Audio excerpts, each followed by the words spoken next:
So, hello and welcome to Beyond the Rings Life Stories.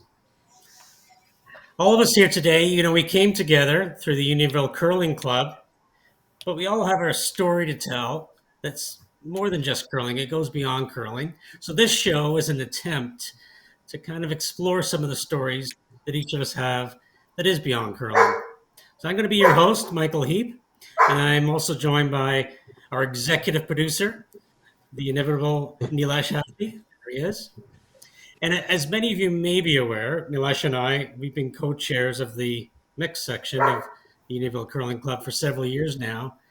And we've kind of been fascinated for quite a while by all the stories that have been shared by members of the club as we sit around the table often after a game and have a drink and maybe a snack. So it became kind of clear to us that there's so many great stories out there that we thought this show would be a great way for us to kind of find out more about the people that are part of the club and the stories behind those people.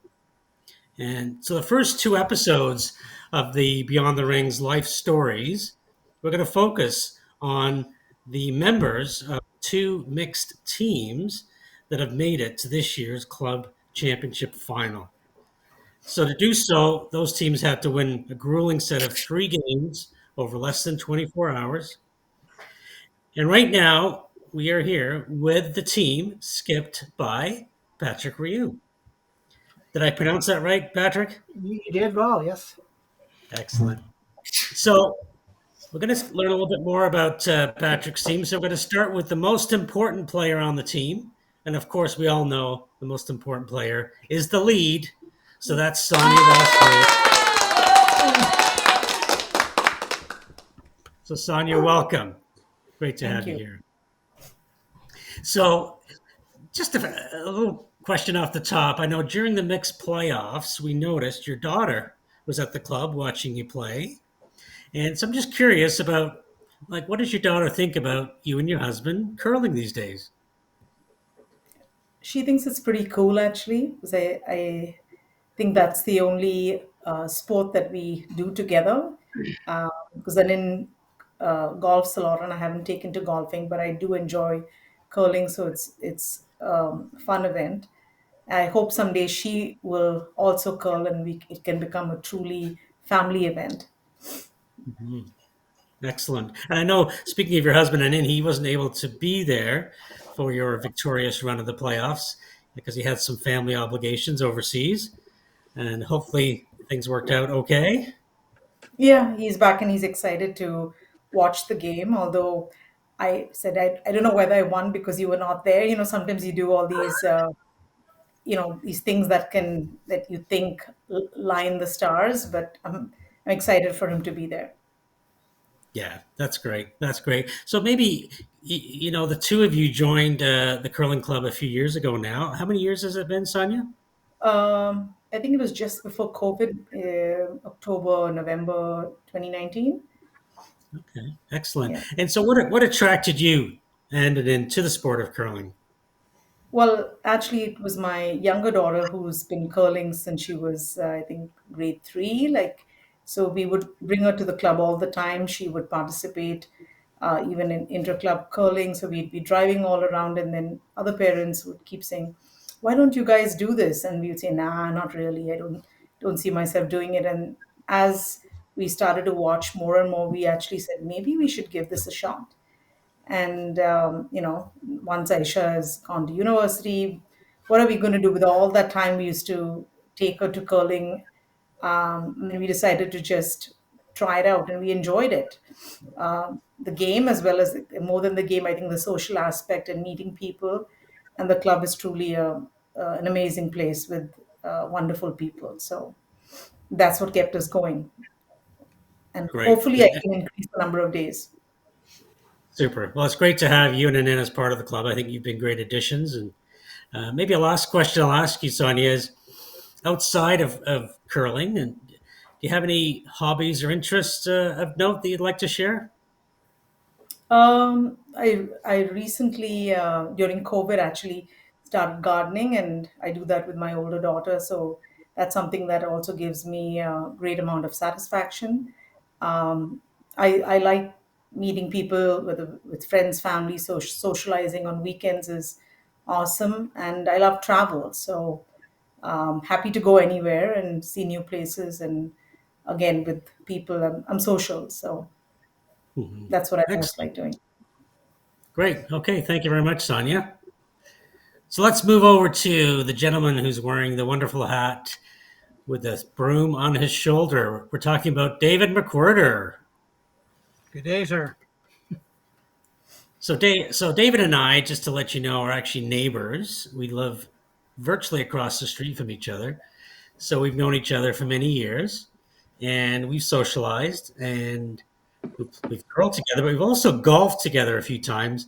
And I thought it might be interesting, David, if you share kind of a golf related story that involves a professional PGA Tour event that you were part of recently, David. Well, not recently, Mike, but celebrating the 10th anniversary of that memorable trip down to Augusta for the Saturday and Sunday final round. And I'd like to say me and my five buddies that were down at it were on the 10th hole of the playoff, and we were right behind Adam Scott and helped him line up the putt that won him the green jacket. So we take all credit for it. And that's pretty timely given that we just had the Masters tournament this past weekend. That we did. And for those of us that watched it on TV, and I was one of them, I mean, that place looks absolutely incredible. It's green. The trees look great. The flowers. Is it really as nice as it seems, or even nicer, perhaps, David, in real life? It is beautiful. The undulations of the course, the television does not do it. You've got to see it in person. Excellent. That's what I've heard. And you also were working at a PGA Tour event in the recent past. Is that correct? That is correct, and I'm going to be doing it again this November with my lovely wife Andrea. We're going to go down to the Butterfield Bermuda Championship and hold our hands up and tell people to be quiet. And David, what's the reason why you and your lovely wife would end up in Bermuda at a golf tournament? Because our eldest lovely daughter, Barbara, or as we call her, Bobby, is now in her third year of being working in the financial world down there. And she, like you, Sonia, is a runner, but she runs marathons. And my lovely wife and I are next week flying over to London, England to watch and cheer her on in the London Marathon. For me, a marathon is 18 yards. For her, it's 26 miles, but we're looking very forward to it. That's great. Yeah, well, all the best to her, and I hope you get to cheer her on to a great time. Hopefully, we do. Yes. So let's move on to Jackie Hedges. Hi, Jackie. Hello. So, Jackie, we're kind of talking about sports. We mentioned golf. Do you actually play golf yourself? I do. I have my family loves golf. My parents did. My sisters. Yeah, it's a lot of fun. Good, good. And I believe you also used to play softball until a few years ago in the Unionville Ladies Softball League. I did. Yeah, I did play for about 5 years, and then running in the outfield was a little too much on the old knees. So I'll just continue to take up more golf this summer. Yeah. Okay. So By the way, that information came from our research department, aka my wife, who used to play yeah, with you, right, Jackie? right. Yeah. Yeah. Excellent. And kind of a sport that's closer to the type of curling that we all know is the sport of mixed doubles curling, which I know you, Jackie, and your husband Chris participate in. So maybe those of us that aren't as familiar with mixed doubles as others are, maybe you could kind of explain some of the nuances of the mixed doubles and some of the things that you enjoy about it. Well, I like it because it's a fast-paced game. You only play with one other person. So in my case, I play with Chris, and we actually started it in year two. So and everyone was looking at us. You're going to do what? Try mixed curling? We're like, yeah, why not? So you basically throw 5 rocks, and one's in the house if you have hammer, and there's another one up front. So it's a draw game. Everyone's throwing to the 4 foot, and I think essentially if you're doing takeouts, you're maybe not doing as well. But it's a great game, a really good game to learn strategy actually about curling, because when you're playing lead and second, you're not as involved in making the decisions on the shots and the strategy. But when you're just playing with one other person, you're right involved. So I really like that piece. I've certainly learned a lot more about curling with playing mixed doubles. Yeah, excellent. Well, I mean, kudos to you, Jackie, for taking up mixed doubles in your second year of regular curling. That's pretty amazing. So good Yeah. for you. Final question for you, Jackie, is in terms of any hobbies or interests that you might have that you might want to share with everyone.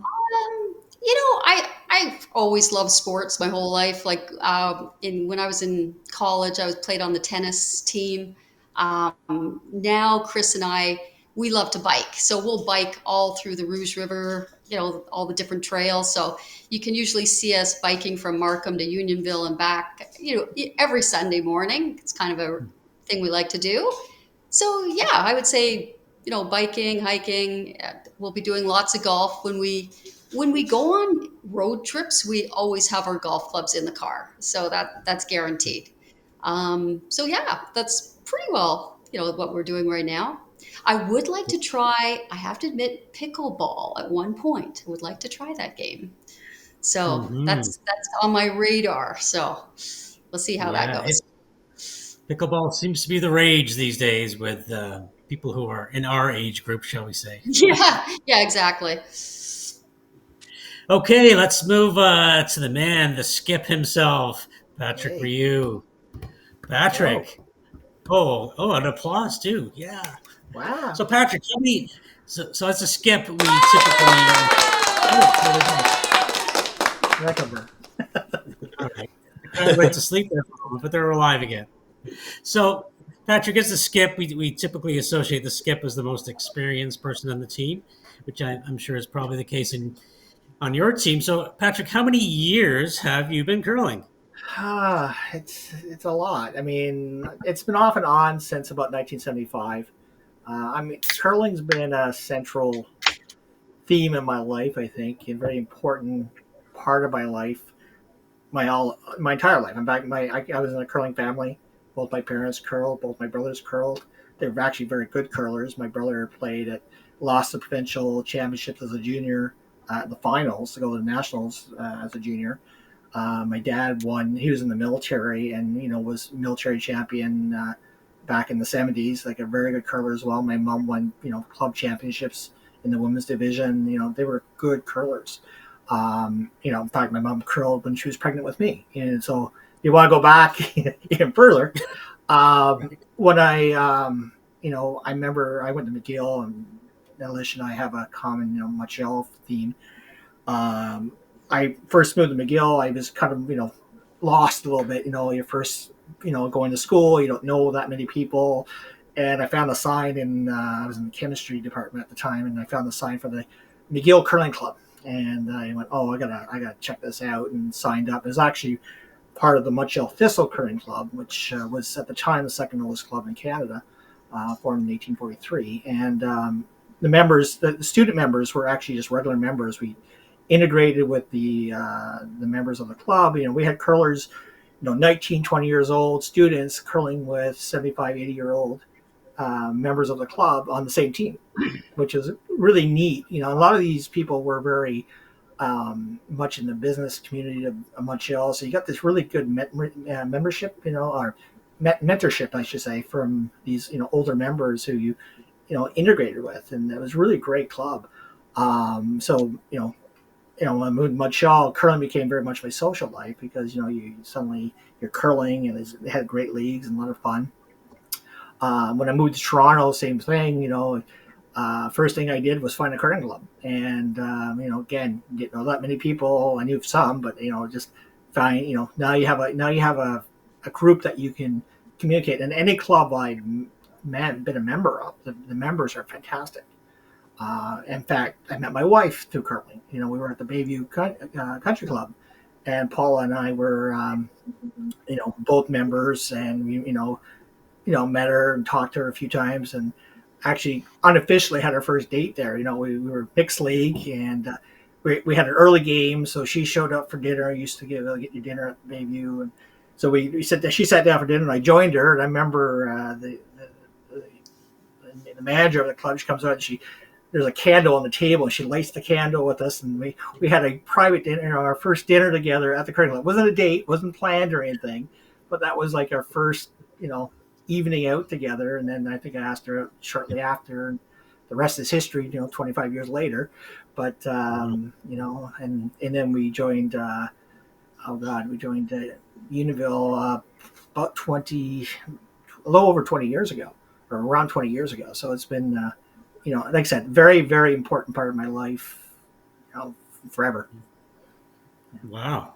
Wow. Interesting. Thanks for sharing that, Patrick. Um, Now, when you're not curling, Patrick, are there other things that you like to do? Well, in the summer, definitely, Paula's family, we had a cottage that we now own, and we spend a lot of time in the summertime, as much as we can at the cottage. We love going out in the boat, we love fishing. I like doing things around the cottage too, like, just, I have a desk job. So doing things like just, chopping wood, or, cleaning up around doing things that more physical things that I enjoy doing on the weekend, just because I don't get to do that during the week. And it's a distraction. It's a different place. It's a place where I go to relax and, just enjoy myself, enjoy friends and family we have there. Sure.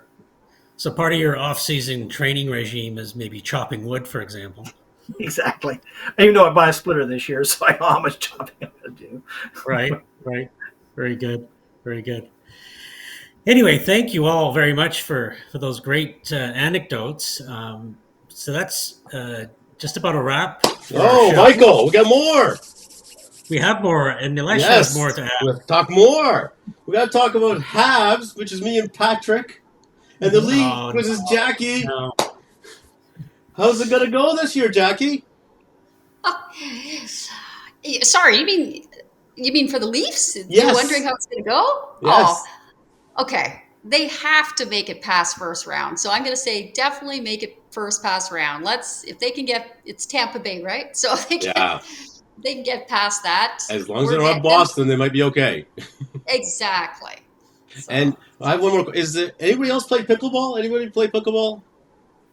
No? Yeah, I have. Michael does, right? And what do you think Yeah. about it, Michael?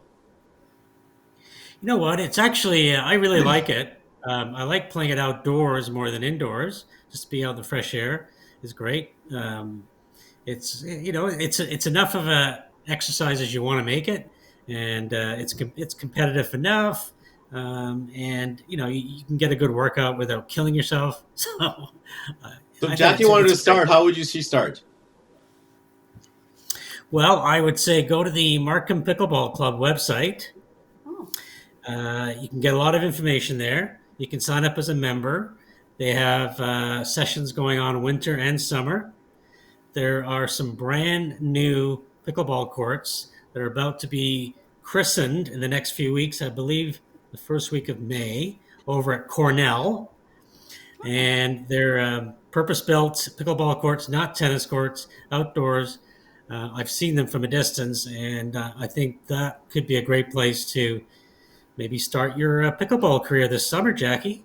cool. I like anything with a racket. It could be squash, tennis, badminton. So I thought, why not try this sport? so I thanks love for it. the info. And David, we missed on your curling experience. What is your curling Just from my experience? curling experience. Well, We talked a lot about golf. until this upcoming weekend, it's been pretty pathetic. What do you But mean you could write pathetic? all I've that. seen you curl. Let's say I enjoy the workout from sweeping. And Patrick, is he good a sweeper? He is an excellent sweeper. I appreciate the tartan too. I mean, I remember back in the '80s, early '90s, it used to be very popular for people to wear tartans. Women used to wear like the kilts for for their deliveries. I don't know if you were curled back then, you used to be quite, and then usually if you saw someone in a kilt, they usually were a pretty good curler because if they're gonna spend the money to get a kilt, they're invested in the game, right? They played a lot, so. Yeah. So when I saw the chart, and I went, "Oh, that's great." Now, Sonia, do you enjoy curling in the same team with your husband, Anine? You know what? We've never curled together, Wow. but now we have opportunity given that he's second in arm lead. So, Yeah, yeah. uh, Fantastic. so I haven't really tried that.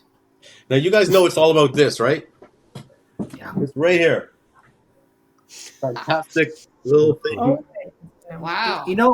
know, for me though, the big thing for that trophy is it has Garland's name on it. Don Garland is Oh, my God. probably for me, the man. I can't say enough how much I respect that gentleman. He's donated and gave so much of his time and resources to the club, and it's just have your name on a trophy with his name on it would be fantastic. Yeah, you're absolutely right. He donates. You're absolutely right. So much, and he loves mixed curling. Loves the bond spiels. He likes people getting out, teaching them. He's a great teacher, and he has a different game than everybody else, right? He's like tap to the back, tap to the back. He says, "I don't want anything further than the back line," But Yeah. it's fantastic to curl with him. Oh yeah. Yeah. No, I really love playing with him. They used to do a Bonspiel called Dawn Battle of the Dawns, right? I think. Yep. And that was Played in Dawn. that. It's a lot of fun. Yeah, yeah. So Jackie, okay, everybody has a dog here, right? Except for me And me. and Sonia. Yes. Okay, so Michael, what's your dog's name? Our dog's name is Grizzly. He's a And Gris- chocolate lab. Chocolate Lab. Oh, wow. Jackie, We have Lacey, and I a bet you can white. get Lacey on camera too. Yes, yes. I was looking for it. He was there before. So. Patrick, what's your dog's name? Marlo. Marlo. And what kind of dog is Marlo? He's a Portuguese water dog. I don't even know what that is, but is it big? Yeah, about 45 pounds. He's great swimmers, as a water dog would be. Yeah, yeah. Yeah, he's a lot of fun. He loves retrieving stuff. David? Play ball. I've got a wee doggy that has the same clan that I've got, the Buchanan clan. I've got a Scottish Terrier called Hamish. Hamish, perfect. It's fantastic. Perfect name. So, do you guys have any trash talk for the other team? Oh. No, I don't want to Well- give them any reasons to get up against us. Well, like I said, they're obviously afraid of us, guys, because half of them aren't showing up. There's some fear there. Yeah, they made some excuses, right? I think they made some They excuses. saw some of Jackie's hit and rolls, and in both our last two games, Jackie made most amazing hit and roll behind cover, like right to the 4-foot button area, the seal of the game in both games. And I'm sure they saw that, and Aaron had to run. He just couldn't handle it. Yeah, I was very lucky. I know. Is this your first year playing Vice, Jackie? Yeah, because last year I played for one or two draws, and because I think we were low on vices last year a bit, Yeah. and then in the third draw I went back down to second. So yeah, this is the first year; it's the full year. So Yeah, it's I'm great to play. always learning. It's great to Yeah. play with somebody like Patrick, right? Like he's so helpful and he teaches you, and it's like fantastic. Oh yeah, and Yeah. easygoing. Yeah, Easygoing, so yeah. which is great. Yeah. Even though you guys got along with being Leaf and Habs and Canadians, and post game chatter was like, You know what? I'm from Montreal, so you would think I would like the Habs, but yeah, I'm with Chris, and Chris is so Leafs, so Yeah, it'd be a I'm little married to a more- Leaf fan too, so And Jackie, you and Chris donate some money to the mix as well, so thank you very much for that. Absolutely. yeah, no problem. Yeah. Okay, I think we're good, eh, Michael? That's a fantastic conversation. Yeah, I think that's a wrap on our show. And I think for myself, I'd like to thank Nilesh for all the technical production, making this work and making it happen. And of course, we'd like to thank today's wonderful guests and the Don Garland Trophy. But yeah, I'd like to thank Sonia, David, Jackie, and Patrick for being here, being a part of it, being a part of our very first episode of Beyond the Rings, Life Stories. So we'll look forward to more episodes in the future. Well, to the Cool. two of you gentlemen, thank you for all the efforts that you've put into the club. It's greatly appreciated.